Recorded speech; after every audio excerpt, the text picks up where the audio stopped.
मंगलमय मंगल करन वीतराग विज्ञान नमुताहि जाते भये अरिहंतादि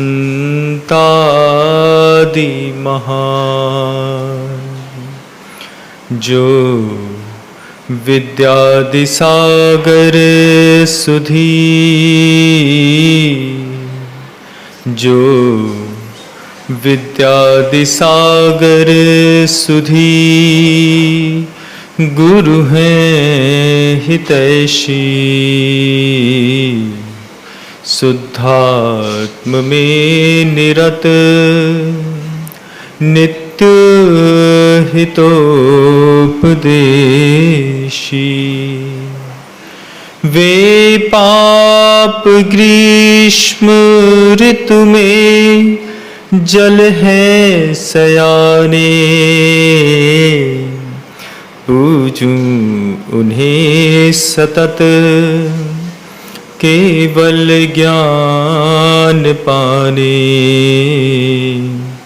पूजूं उन्हें सतत केवल ज्ञान पाने।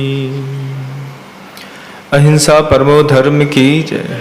परम पूज्य आचार्य भगवंत गुरुदेव श्री विद्यासागर जी मुनि महाराज की जय। खजुराहो के श्री शांतिनाथ भगवान की जय। समस्त मुनि संघ की जय। परम पूज्य मुनि विनम्र सागर जी महाराज की जय। समस्त मुनि संघ की जय। गर्मी का समय था और नगर के बीचों बीच एक कुआं था। उस कुएं में प्रायः करके मोहल्ले में रहने वाली जितनी भी महिलाएं थीं, वे उनका सुबह सुबह का काम था कि पानी भरने के लिए उस कुएं में पहुंचती थीं।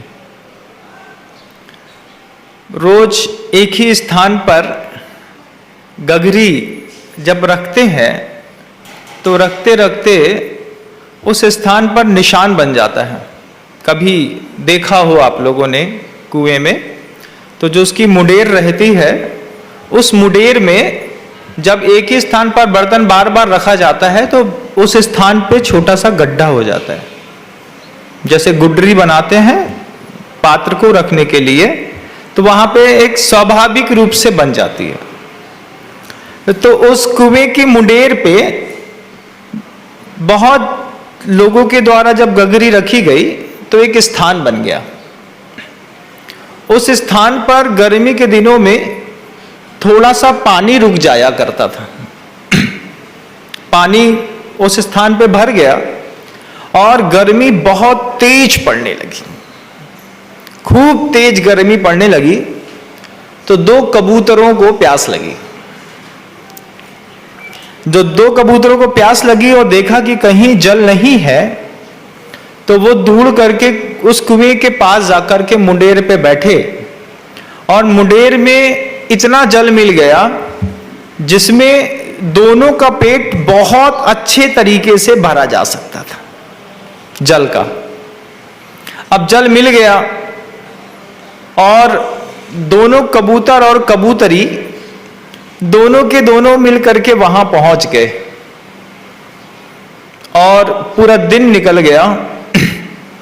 दूसरे दिन सुबह जब एक साधु और उसका एक छोटा सा शिष्य जो अभी अभी संघ में प्रवेश किया था, दोनों का साथ में चल करके वहां से निकलना हुआ, तो देखता है वो छोटा सा शिष्य की कबूतर और कबूतरी दोनों वहीं पर मरे पड़े हैं। अब जब वो कबूतर और कबूतरी पानी के कुएं के उस मुंडेर पे मरे पड़े हैं ऐसा देखता है, तो शिष्य गुरु से पूछता है, गुरुदेव ये कबूतर और कबूतरी कुएं के मुंडेर पे क्यों मरे पड़े हैं? तब गुरुदेव उस शिष्य के उस प्रश्न को सुन करके कबूतर और कबूतरी को देखते हैं। देख करके जैसे ही गुरु की नजर उस स्थान पर जाती है तो गुरु समझ जाते हैं कि कबूतर और कबूतरी क्यों मरे। शिष्य पूछता है, भगवान किस विध तज्या प्राण, इन्होंने प्राण क्यों तज दिया, क्यों छोड़ दिया? ये यहां तक आए होंगे तो पानी पीने के लिए आए होंगे। अब जब पानी पीने आए थे और पानी सामने दिख रहा है, उसके बाद ये क्यों मर गए? क्या जल के अंदर कोई विषाक्तपना है?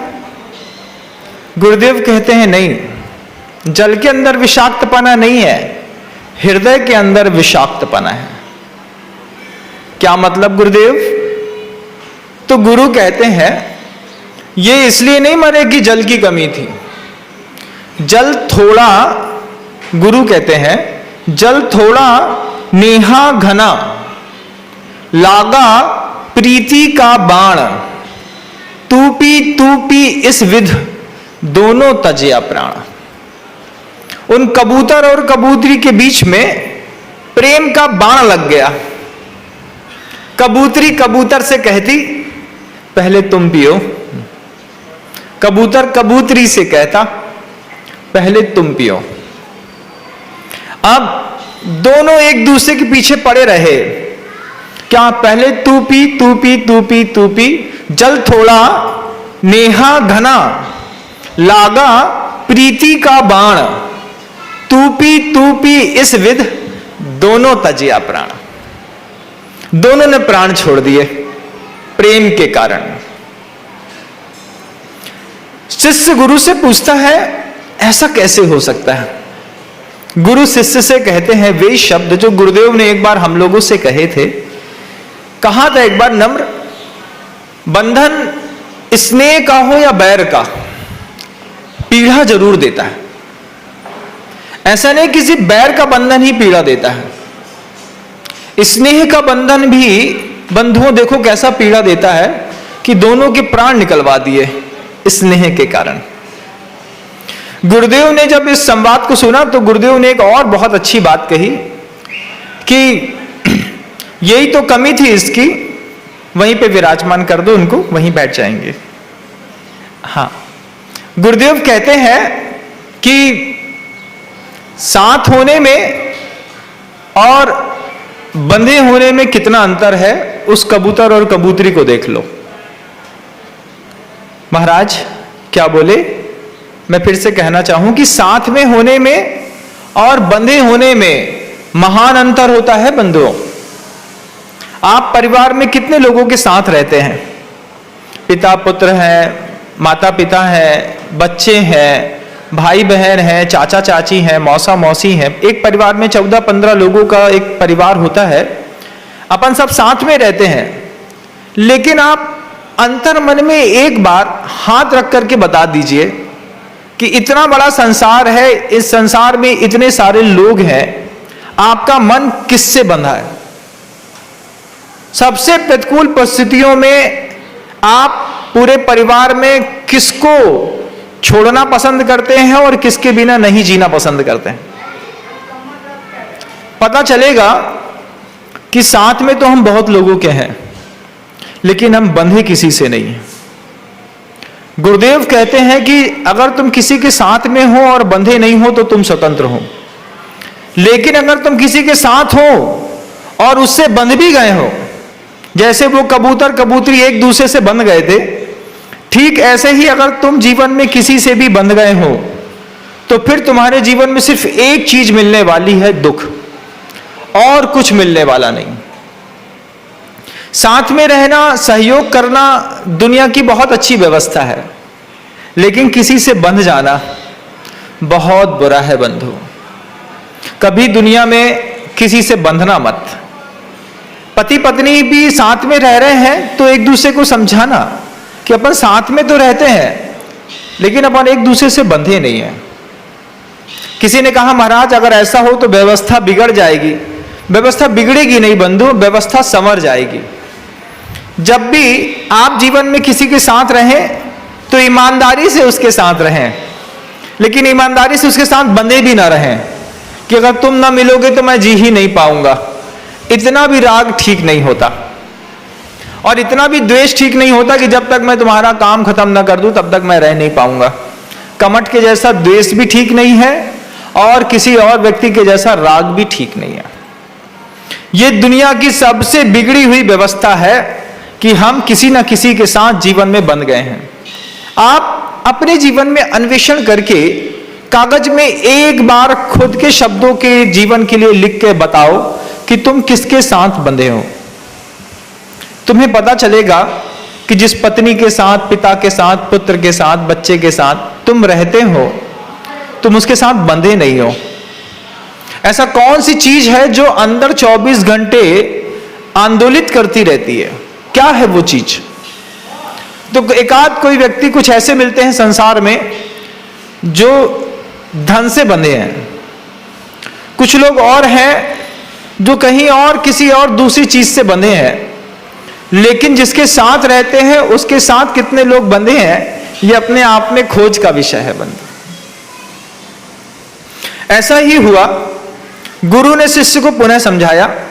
जैसे ये कबूतर और कबूतरी बेटा साथ में रहते रहते मर गए ना, ऐसा ये एक उदाहरण नहीं है जीवन में, ऐसे कई उदाहरण हैं। महापुरुषों के उदाहरण को ढूंढ करके उस गुरु ने अपने शिष्य को इस स्नेह से बंधे हुए जीवन में एक महान व्यक्तित्व की कहानी बताई। कहते हैं उस राम को देखो, जगत पूज्य है, पूरी दुनिया में उन राम की जय जयकार होती है, मंदिर बना है, सब कुछ है, सब बात है, लेकिन उनके जीवन में भी कैसा इस राग ने खेल खेला कि दुनिया दे सोचती रही कि सीता के प्रेम में राम पागल हैं, लेकिन यथार्थ कुछ और था। दुनिया के एक ऐसे महान व्यक्तित्व थे जो पत्नी के प्रेम में कभी पागल नहीं हुए। सीता के साथ बाहर रह करके उन्होंने अपने कर्तव्य का निर्वहन किया, लेकिन वो अपने भाई के प्रेम में पागल थे। बलभद्र और नारायण का प्रेम इस पूरी सृष्टि पर जगत प्रसिद्ध है बंधु, जगत प्रसिद्ध। राम सीता को 2 बार छोड़ चुके। एक बार जब वो कुटिया में छोड़ करके गए और रावण अपहरण करके ले गया और वहां चली गई लंका। दूसरा विषय भी बना जब लोकोपवाद के कारण राम ने अपनी पत्नी छोड़ दी। जाओ कृतांतवक्र, इसको जंगल में छोड़ाओ जहां बहुत बड़े बड़े सिंह और अष्टपद रहते हैं, उसके बीच में गर्भिणी सीता को छुड़वा दिया। यह छुड़वाना बताता है कि राम को सीता से उतना प्रेम नहीं था। सीता को, राम को प्रेम था लक्ष्मण से, लक्ष्मण को भी राम से अतीव प्रेम था। जैन दर्शन कहता है जैसे ही देवताओं ने कौतुक बसात इन दोनों के प्रेम की परीक्षा करनी चाहिए और लक्ष्मण से जाकर के कहा कि लक्ष्मण, राम का अवसान हो गया है। इतना सुनने मात्र में जैन दर्शन के कथाकार कहते हैं कि इस लक्ष्मण ने अपनी देह का त्याग कर दिया। इतना सुनने मात्र से कि राम इस देह को छोड़कर के चले गए हैं, लक्ष्मण का इतना प्रेम था। यही प्रीति का बाण लक्ष्मण के हृदय में कितना गहरा घुसा था बंधु कि उनने अपनी देह ही छोड़ दी। और उसी मृत देह को लेकर के जैन दर्शन के कथाकार कहते हैं, क्या कहते हैं कि राम उसी देह को लेकर के 6 महीने तक भ्रमित होकर के घूमते रहे। मेरा भाई है, ये खाएगा, ये पिएगा, ये बैठेगा, ये सब करेगा, कुछ नहीं हुआ। जब वो प्रीति का बाण राम के हृदय से निकल गया, फिर राम को दुनिया में कोई रोक नहीं पाया। राम रुके थे लक्ष्मण के कारण घर के अंदर। ये प्रीति का बाण बहुत गहरा होता है बंधु। कृष्ण कितने दुखी हुए थे जब द्वारिका जल रही थी, वे अपने माता पिता तक को नहीं बचा पाए। 2 बचेंगे, 2 बचने में सिर्फ 2 थे, एक नेमिनाथ और एक कृष्ण। इन 2 को उस द्वारिका से बचना था बंधु, बाकी सबको वहीं पर रुक जाना था। माता पिता भी जब वहीं पर रुक गए, उनका रथ भी वहीं पे धंस गया, तब बड़े बड़े महापुरुषों तक को इस प्रीति के बाण ने कितनी पीड़ा पहुंचाई है। आप देखिए क्यों पहुंचाई। हम साथ में थे तो अलग बात थी, हमारा हृदय उनसे बंधा हुआ था। इस बंधे हुए हृदय का नाम संसार है। छोड़ देना ही सबसे बड़ी साधना है बंधु। अब इसी साधना को जब राम ने देखा कि लक्ष्मण शांत हो गए हैं, तो उनका संस्कार इत्यादि की क्रियाओं को करने के पश्चात राम फिर रुके नहीं, ना सीता के लिए, ना अयोध्या के लिए, ना लवकुश के लिए। उन्होंने सीधे महाव्रत धारण किया और जैठ दर्शन में वे महाव्रती होकर के और पुरुषार्थ करके रत्नत्रय को प्राप्त करके सिद्धालय में सिद्ध लोक में जाकर के विराजमान हो गए। शिष्य ने गुरु से पूछा कि भगवान रामचंद्र जी सिद्धालय में लोक में विराजमान हो गए, इसके पूर्व की भूमिका क्या थी। बहुत अच्छा संवाद चल रहा था शिष्य और गुरु के बीच में। गुरु फिर उसको समझाते कि बेटा, दुनिया में सबसे सुंदर वस्तु सिर्फ राम को प्राप्त हुई। हमारा आपका आकर्षण भी दुनिया की प्रत्येक सुंदर वस्तु को प्राप्त करने में लगा रहता है, लेकिन हम प्राप्त कर नहीं पाते। अपने आप को भी सुंदर बनाने में ऐसा कौन सा मनुष्य है जो नहीं लगा रहता। सुंदरता सबके हृदय में राज करती है। सब चाहते हैं मैं सुंदर दिखूं, और सब ये भी चाहते हैं कि मुझे संसार की सबसे सुंदर वस्तु की प्राप्ति भी हो, चाहे वो वस्तु हो, पदार्थ हो या व्यक्ति हो। जब भी कोई सुंदर और व्यवस्थित चीज दिखती है, उसमें हमारा आकर्षण चला ही जाता है। और ग्रंथकार बहुत अच्छी की बात कहते हैं, एयत निच्छदो गदो समो सब्वत सुंदरो लोगे, बंद कहाए एते तेण विषम वादनी होंती। आचार्य कुंदकुंद भगवान की यह कारिका है जो ग्रंथराज समय सार में शायद तीसरे नंबर की कारिका लिखी है, कि उन्होंने कहा कि दुनिया में सबसे सुंदर क्या है। तुम कुछ भी प्राप्त करना चाहते हो, ये सुंदर है, ये सुंदर है, ये सुंदर है, ये सब सुंदर है अपनी अपनी जगह। आपकी दृष्टि हो सकती है उसमें सुंदरता देखने की, लेकिन साधुओं की दृष्टि किस चीज को सुंदर कहती है।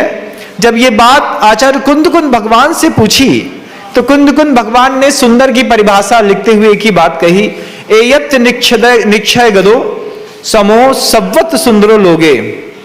एकांत का जो सुख है और जो एकांत की सुंदरता है, वो दुनिया में सबसे ऊपर की है। एकांत का सुख क्या है महाराज? वो राम को भी नहीं मिला। जब राम पुण्यात्मा होने के बावजूद, धन संपन्न, वैभव संपन्न और पुण्य संपन्न होने के बावजूद भी राम को एकांत का सुख नहीं मिला। जंगल में जाने के बाद भी राम एकांत के सुख में कभी गोता नहीं लगा पाए बंधु। सीता साथ में थी, लक्ष्मण साथ में था, और अंतःमन में अनेकों प्रकार के विचारों में वो डूबते उतराते रहते थे। गुरु शिष्य से कहते हैं, बेटा दुनिया में 4 तरह की प्रकृति के लोग पाए जाते हैं। गुरुदेव 4 प्रकृति मनुष्य की? हाँ बेटा, 4 प्रकार की प्रकृति के लोग पाए जाते हैं। पहली प्रकृति उन लोगों की रहती है जो भीड़ में रहते हैं और भीड़ में जीते हैं। उनको थोड़ा भी एकांत मिलता है तो घबराहट होने लगती है। कुछ लोग ऐसे हैं संसार में कभी अकेले नहीं रह सकते। थोड़ी भी देर के लिए सन्नाटा छाता है और उनको घबराहट, क्या हो गया, इतना सन्नाटा क्यों है। कुछ लोग हैं इस सृष्टि पे जो भीड़ में रहते हैं और भीड़ में जीते हैं। कुछ दुनिया के ऐसे लोग हैं जो भीड़ में रहते हैं लेकिन एकांत में जीते हैं। जैसे भगवंत गुरुदेव श्री विद्यासागर जी मुनि महाराज। वे कैसे हैं? दुनिया की कितनों की भी भीड़ आ जाए, लाखों लोग उनके सामने बैठे रहें, उनके दिमाग में, उनके मस्तिष्क में, उनके हृदय में जो सुंदरता का वातावरण बना है, वो इसी कुंदकुंद भगवान की गाथा से बना है। एयथ निश्चय गदो समो सब्बत सुंदरो लोगे, बंद कहां एते तेण विषम वादनी होंती। गुरुदेव के मन के अंदर ये गाथा इतनी गहरी बैठी है कि वो दुनिया की लाखों की भीड़ में रह करके भी अकेले अपने आप में जीते हैं। कुछ लोग ऐसे हैं जो अकेले रहते हैं और भीड़ में जीते हैं। कोई बियाबान जंगल में कोई व्यक्ति, कोई राजा गुम गया, आप कहीं भटक करके जंगल में गुम गए, दूर दूर तक एक भी मनुष्य दिखाई नहीं दे रहा, लेकिन अंतश्चेतना कहां पर बैठी हुई है? मेरा घर, मेरा राजमहल, मेरी पत्नी, मेरे बच्चे, मेरे पुत्र, मेरा परिवार, मेरा पैसा, हाथ में कुछ भी नहीं है, लेकिन दिमाग में कितना कुछ भूसा भर के रखा है अपन ने, कितना कुछ लब्धि रूप में क्या है हाथ में आ रहा है? तो भिक्षा की मांगी हुई 2 रोटी, बस अभी उतने का उपयोग हो रहा है। लब्धि में तो बहुत कुछ है, उपयोग में 2 चीजें आ रही हैं। एक बहुत बड़ा राजा था और राजा जंगल में भटक गया, जंगल में भटक गया तो भीख मांग करके उसको भोजन करना पड़ा। तो क्या वो भिखारी हो गया? नहीं, वो भिखारी नहीं हो गया। लब्धि के रूप में उसका राजमहल है, लेकिन उपयोग में तो भीख मांग करके 2 रोटी ही काम में आ रही है। ठीक ऐसे ही गुरुदेव शिष्य को कहते हैं कि बेटा, 4 प्रकृति के लोग में अलग अलग तरीके की जीवन शैली सबकी है। कुछ भीड़ में रह करके भीड़ में रहते हैं, भीड़ में जीते हैं। कुछ भीड़ में रहते हैं लेकिन अकेले जीते हैं, जैसे गुरुदेव। कुछ अकेले रहते हैं और भीड़ में जीते हैं, जैसे आप और हमारे जैसे लोग। यहां बैठे हो, कहां की सोच रहे हो? अच्छा बताओ। घर में सब्जी बन रही होगी, बच्चा स्कूल चला गया होगा, दुकान खुल गई होगी, अभी शोरूम खोलना है, वो वहां पे मेरे ट्रक चले कि नहीं चले, उसने पेट्रोल भराया कि नहीं भराया, आज पैसा लेने जाना है। क्या बैठे हैं क्षेत्र में, सिद्ध क्षेत्र में, ऐसे क्षेत्र में, दिमाग कहां चल रहा है? एकांत में रहते हैं और भीड़ में जीते हैं। कुछ लोग ऐसे हैं जो एकांत में रहते हैं और एकांत में जीते हैं, अकेले रहते हैं और अकेले जीते हैं। कुछ लोग को उसको भी आनंद है। उस आनंद की प्राप्ति के लिए अभी पूज्य मुनि श्री दुर्लभ सागर जी महाराज 52 गजा में विराजमान है। वे एक आहार एक उपवास निरंतर करने की साधना रत है। पूरे चातुर्मास का ऐसा सुना मैंने कल कि उनका संकल्प है कि एक आहार एक उपवास करूंगा, और आहार के पश्चात वो सीधे पर्वत में ऊपर चढ़ जाते हैं और चढ़ने के बाद अकेले रहते हैं और अकेले जीते हैं। ये जीवन का सुख मिलना सबसे बड़ा सुख है बंधुओं। बहुत पुण्य के उदय से मिलता है, बहुत पुण्य के उदय से। आप अपनी परिस्थितियों में देखिएगा कि आप इन 4 परिस्थितियों में से कौन सी परिस्थिति के जीव हैं। भीड़ में रहकर के भीड़ में जीने वाले, भीड़ में रहकर के अकेले जीने वाले, अकेले रहकर के भीड़ में जीने वाले, कि अकेले रहकर के अकेले जीने वाले। इन 4 प्रकार की प्रकृतियां मनुष्य के पास पाई जाती है।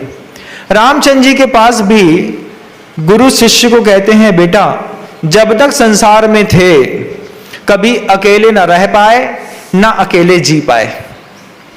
छायिक सम्यक दृष्टि है, तद्भव मोक्षगामी है, बलभद्र है, पुण्य पुरुष है, उसके बाद भी दुख झेल रहे हैं। क्यों? दुनिया में सारे पुण्य की सुविधाएं तो मिली, लेकिन पुण्य से जो एकांत का सुख मिलना था, उस एकांत के सुख से रामचंद्र जी भी जब तक वंचित रहे बंधुओं, जब तक लक्ष्मण जीवन में बना रहा। और लक्ष्मण क्या, जब तक जीवन में उपयोग में जब तक लक्ष्मण के प्रति मोह बना रहा, तब तक राम के जीवन में राम कभी श्री राम नहीं बन पाए। राम हमेशा राम बने रहे। पूज्य मुनि श्री योग सागर जी महाराज हमेशा हम लोगों को, जब भी पिछले 10-15 सालों में साथ में रहा, तो एक बात हमेशा कहते थे। जब भी माला फेरता था, निकलते थे, कभी मुस्कुरा देते थे, मजाक में कहते थे, विनम्र, हमने कहा महाराज श्री, बोलते राम राम हर को जपे, ठग ठाकुर और चोर, जिससे ध्रुव प्रहलाद तरे, वह राम नाम कछु और। हमने कहा महाराज जी अर्थ और बता दीजिए। तो महाराज जी बहुत सहज स्वभाव में इस बात को कहते, राम नाम हर को जपे।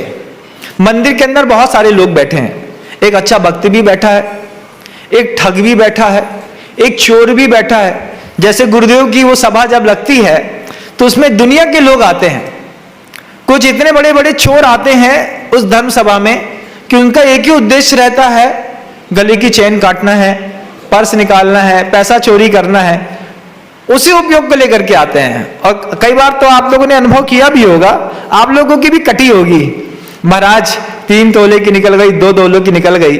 जब कभी हम लोगों संग में कोई आके बोलता था तो महाराज जी एक ही बात कहते थे, राम नाम हर को जपे, ठग ठाकुर और चोर, जिससे ध्रुव प्रहलाद तरे, वह राम राम नाम कछु और।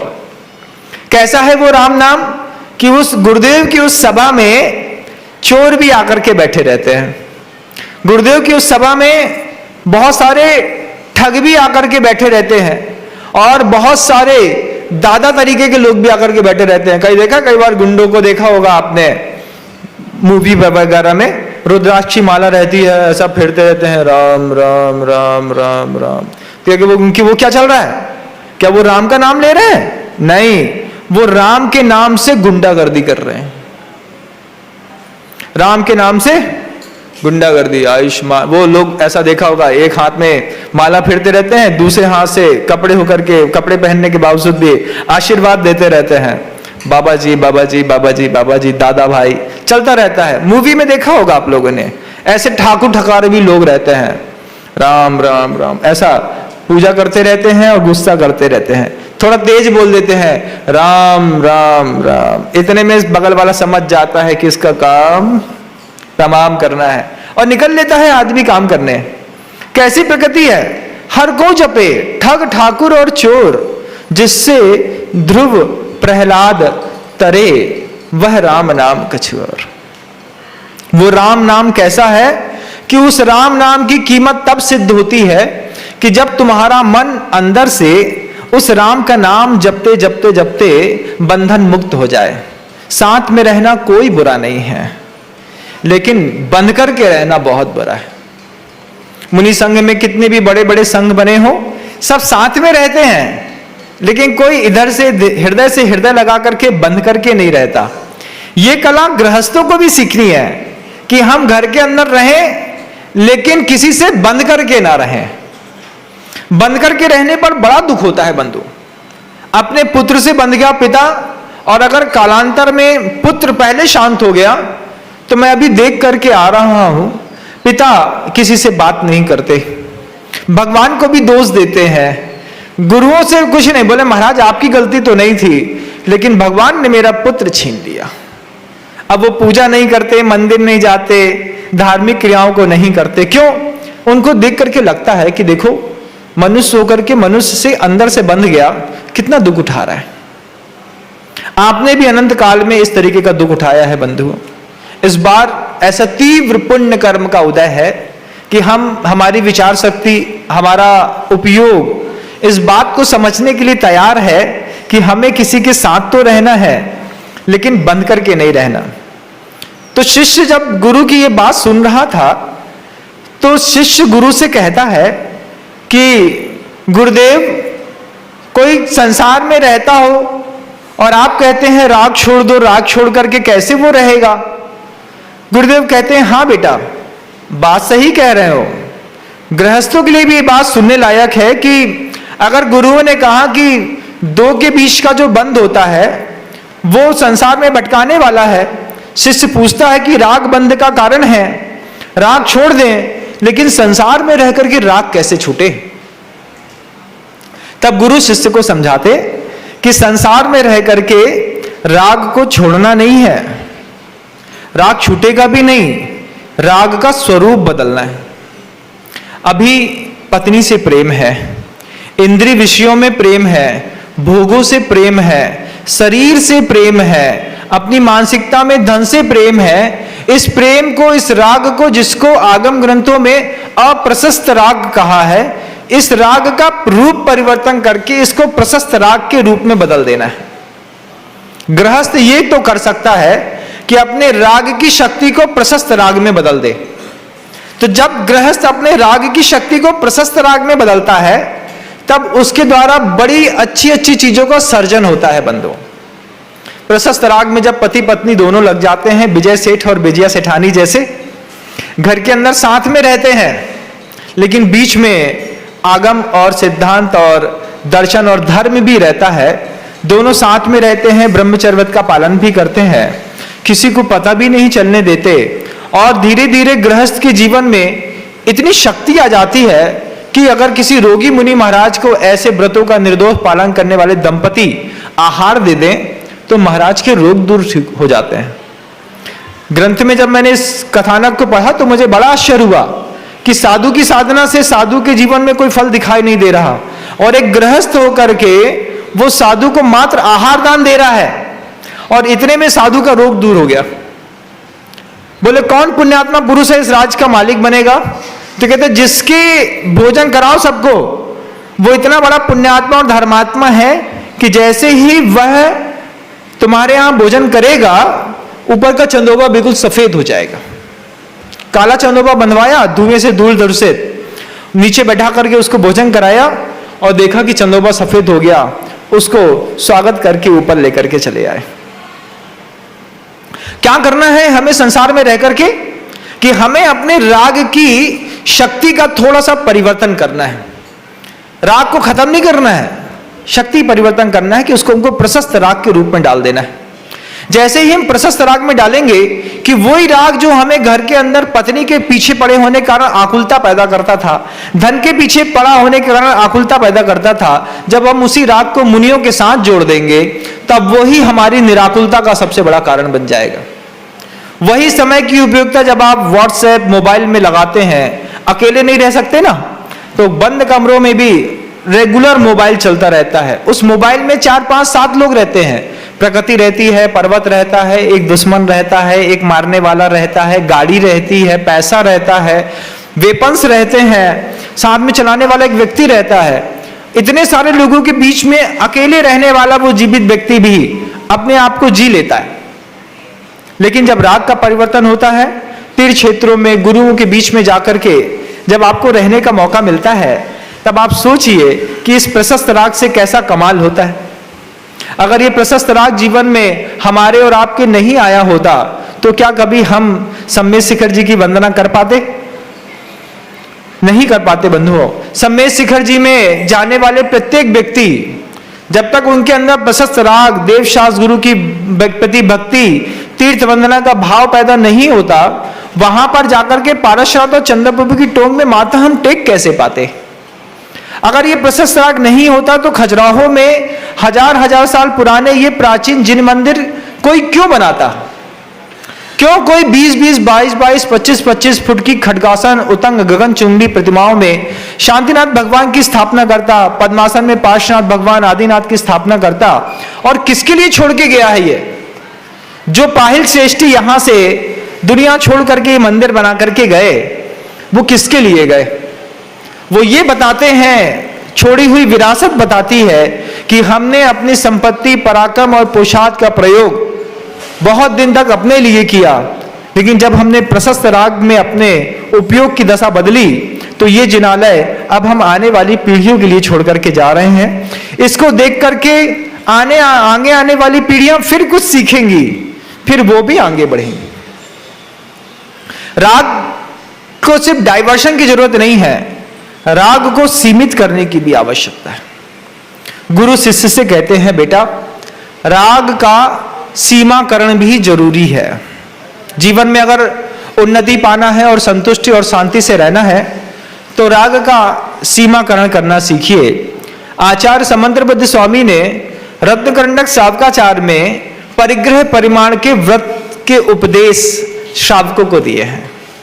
सचित्त और अचित्त दोनों प्रकार के परिग्रहों में परिमाण करने का एक कौशल आचार्यों ने गृहस्थों को सिखाया। गृहस्थों के बारे में गुरुदेव जानते थे कि ये कभी राग को छोड़ नहीं पाएगा, अपनी शक्ति को रूपांतरित करके ये पूरी की पूरी आध्यात्मिक ऊर्जा का प्रयोग करके साधु नहीं बन पाएगा। तो उसी राग के परिवर्तन के लिए गुरुदेव ने उपदेश दिया कि परिग्रह चाहे सचित्त हो या अचित्त, उसमें अपने उपयोग की दशा को संभालो और उपयोग की दशा को संभालते साथ उसको सीमित करो, निश्चित करो। बुद्धिमान होना निश्चित करो जीवन जीने के लिए कितना पैसा चाहिए। एक बार विचार करो, रोज का खर्चा कितना है? मान लीजिए आपके रोज का खर्चा 500 रुपए, 500 रुपए मान लें आपका खर्चा। हाँ महाराज 500 मान लो।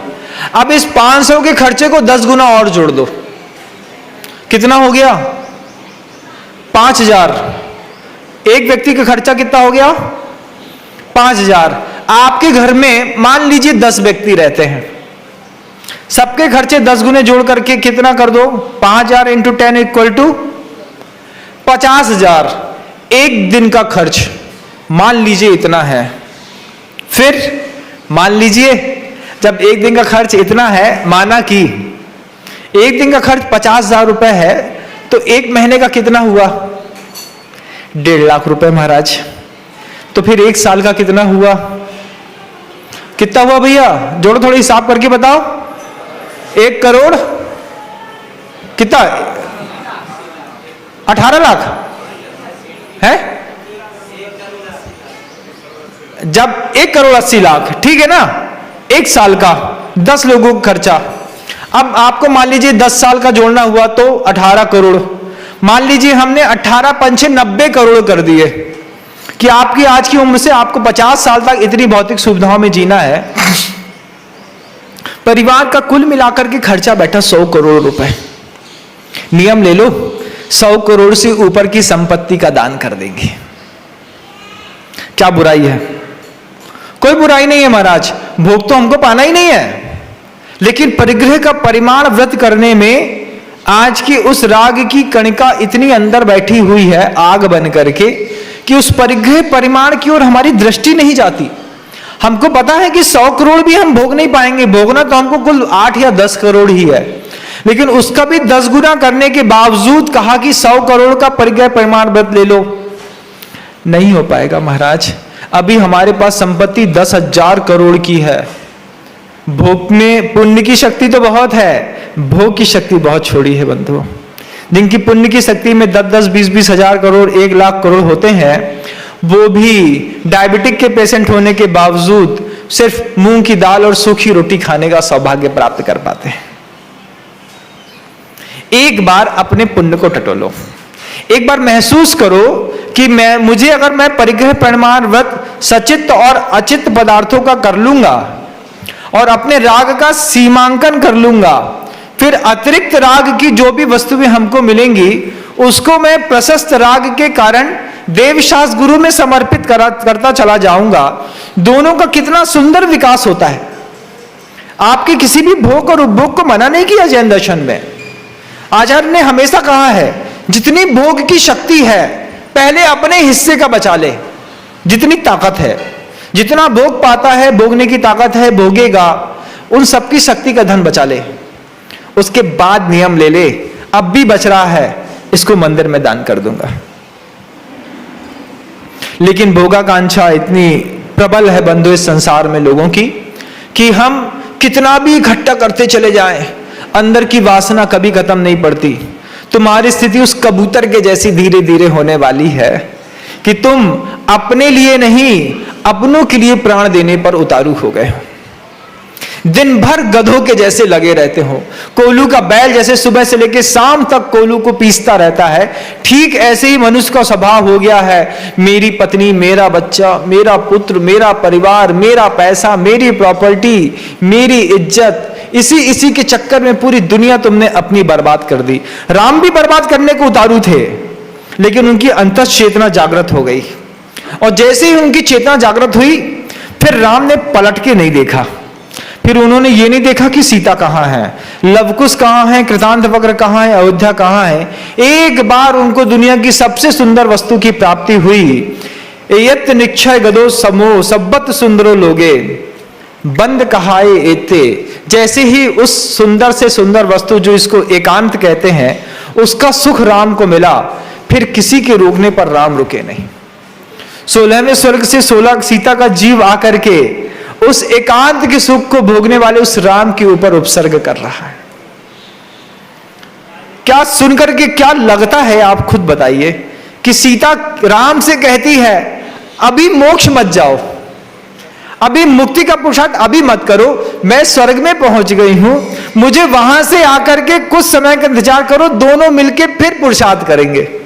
अभी भी वहां पे राग काम कर रहा है एक जीव का, और एक जीव उसको जब एकांत के सुख का आनंद मिल गया, कहां सीता, कहां रावण, कहां लक्ष्मण, कहां कौशल्या, दशरथ, लव कुश, अयोध्या, सब छोड़ करके राम अभिराम के यात्री बन करके और अनंत की यात्रा पर निकल गए। आज अनंत सिद्धों के बीच में बैठ करके जब वो सिद्ध परमेष्टि के रूप में जहां विराजमान है, वो भी अपने अतीत को देखते होंगे तो उनको भी कहीं ना कहीं तो हंसी आती होगी। अनंत शक्ति संपन्न होने के बावजूद क्या क्या नहीं किया रामचंद्र जी ने, अनंत शक्ति संपन्न होने के बावजूद क्या क्या नहीं किया हमने और आपने।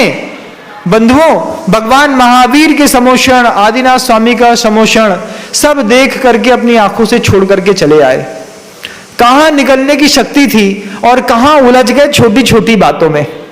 जिनको बड़े बड़े चीजों में पुरुषार्थ करना था, वो छोटी छोटी दुकान का बहाना लेकर के संसार में रुके हुए हैं। महाराज, अगर दुकान नहीं चलाऊंगा तो खाऊंगा क्या? हम भी यही सोचते थे, दुकान नहीं चलाएंगे तो खाएंगे क्या। फिर बाद में जब जगत पूज्य गुरुदेव मिले तो उन्होंने कहा, बेटा संसार में जिंदा रहने के लिए संसार एक पुल है, इस पुल में मकान बनाने की जरूरत नहीं है, इस पुल से निकल जाने की जरूरत है। रहने के लिए कुछ करने की जरूरत नहीं पड़ती, सिर्फ मुनि दीक्षा ले लो। मुनि दीक्षा लेने के बाद अपने आप व्यवस्था बनती चली जाती है। मुनि दीक्षा ले लो, अपने आप व्यवस्था बनती चली जाती है। हाँ, तो कोई तो कमाता होगा हमारे लिए, वो भी जो गृहस्थ है, जिस राग को नहीं छोड़ पा रहा है और अपने पूरे के पूरे राग को प्रशस्त राग में कन्वर्ट कर दिया, जिसने अपने पूरे धन संपत्ति सचित्त और अचित्त राग का सीमांकन कर दिया, वो भी निकलना चाहता है। दोनों धर्मात्माओं के सहयोग से धर्म का राग बहुत अच्छे से चलता है, बहुत अच्छे से। भोगी व्यक्ति की जैन दर्शन में कोई कीमत नहीं है, ना भोगी व्यक्ति की यहां पर पूजा होती है। यहां पर सिर्फ त्यागी की पूजा है, और त्याग की अपनी अपनी श्रेणियां हैं। बंधुओं, साधु का त्याग से गृहस्थ के त्याग में कोई मेलजोल नहीं है। गृहस्थ धन का त्याग करता है और संस्कृति बन जाती है, और साधु अपने उस कसाय इत्यादि परिणामों के त्याग करता है, और उस त्यागी के शरीर को देखने मात्र से गृहस्थ की जिंदगी बन जाती है। कितना विप्लव रहता है आप लोगों के जीवन में, रहता है कि नहीं? घर के अंदर रहते हैं, कितनी कसाय के वातावरण है, कितना राग द्वेष है, कितना मोह है, कितने बंधन है, कितने उद्वेग है। लेकिन जब मंदिर में आते, जब गुरुओं की उस औदारिक देह को देखते बैठ करके, चलो भैया महाराज के पास होकर के आते हैं। हमने सुना महाराज बात नहीं करते। अरे बात नहीं करते तो क्या हुआ, देख के तो आओ एक ऐसे मनुष्य को जो इन सारी प्रतिकूलताओं के बीच में अपनी अनुकूलताओं को साधने में लगा है। देखो, वे मुनि महाराज बैठे रहते, उनको देख करके उद्वेगी व्यक्ति को लगता, कहां मैं वहां उद्वेग में जी रहा हूं और कहां ये ध्यानस्थ बैठे। एक ही संसार में रहने के बावजूद हमारी परिणति कैसी है और आपकी परिणति कैसी है। अगर ये भाव अंदर नहीं पैदा हुआ होता तो कोई क्यों इतने उष्ण और वीरान बियाबान क्षेत्र में आकर के प्रवचन इत्यादि को सुन रहा होता। आप खुद सोचिए, संसार में सबसे सुंदर वस्तु एकांत का सुख, जहां मिले, जैसे मिले, जिसके सहयोग से मिले, उसमें अपने उपयोग की वृत्ति को ले जाना चाहिए। गुरुदेव हमेशा कहते हैं, निमित्त का एक और मतलब शाब्दिक एक और शब्द निमित्त के बदले में आगम ग्रंथों में मिलता है, जिसका नाम है सहचर। निमित्त और उपादान का खेल तो आपको पता होगा, जैन धर्म में है तो उपादान अंदर की शक्ति का नाम है, और वो शक्ति का प्रकटीकरण जिस निमित्त के माध्यम से होता है, उस निमित्त के कारण उपादान के अंदर अनेक योग्यताओं का प्रस्फुटन अपने आप एक एक करके होता रहता है। उसी निमित्त का दूसरा नाम है सहचर। गुरु शिष्य को समझाते हैं कि बेटा, अगर राग छोड़ नहीं पा रहे हो तो राग के निमित्त को बदलने का पुरुषार्थ करो। पत्नी से जितना राग करते हो इतना प्रभु से करने का पुरुषार्थ करो। जितना गाली गलौज देने में आनंद आता है, मंत्र बोलते हो जैसे, बिल्कुल गाली गलौज देते ना तो वो बिल्कुल मंत्र के जैसे बोलते हैं, तो बोले बस राग को बदलने का पुरुषार्थ करो।